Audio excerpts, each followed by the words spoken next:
All right, what's going on, boys? Jason Sins here, coming at you straight from the beach. This is an absolute raw dog video. I'm just gonna speak my thoughts. And there was one specific topic that I wanted to bring up because it's become very clear to me why a lot of people are failing in the space and why things are not really working out the way they wanted to. It's because you have to understand that there's two ways of actually running an OFM business, okay? And don't get me wrong, there's no right or wrong way. Both of these ways are completely valid ways of running the business.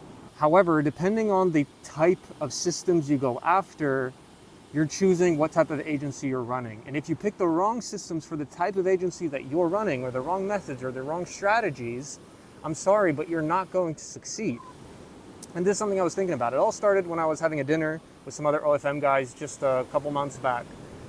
And they're a fairly big agency, and they were telling me about how they run their operations.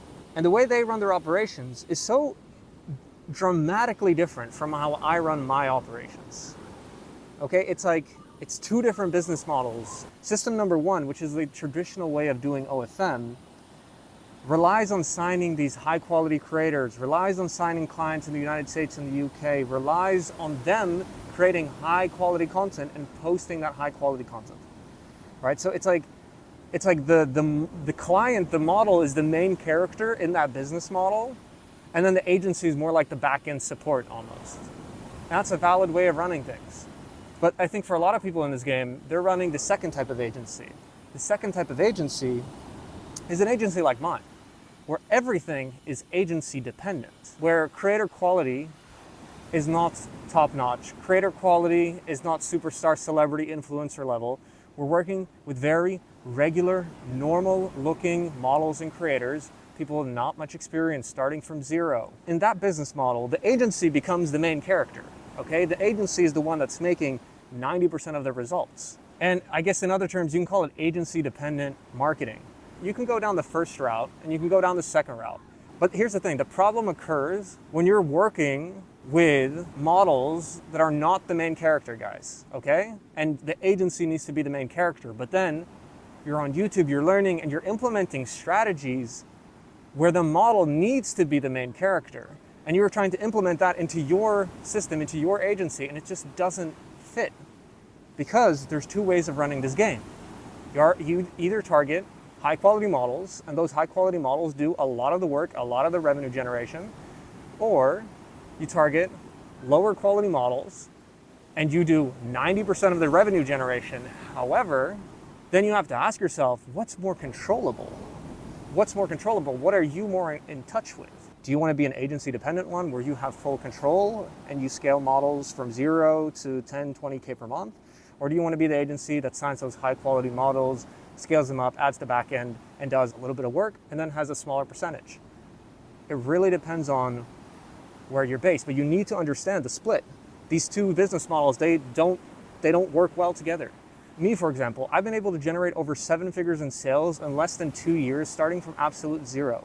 And I've only been working with these average mid-tier models. None of my models are amazing at creating content. None of my models are insanely unique. None of my models have insane niche. No.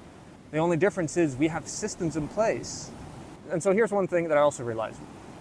Scaling a model from 0 to 10, 20K per month is dramatically easier than actually scaling a model past 20K per month. You have revenue on the y-axis, and on the x-axis you have, let's say, perceived model input.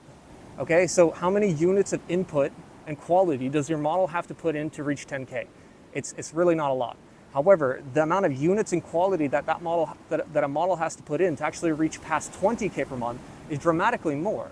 And so what a lot of people struggle with is scaling further because they're stuck with the wrong type of model. So then you can ask yourself, okay, what's the better solution?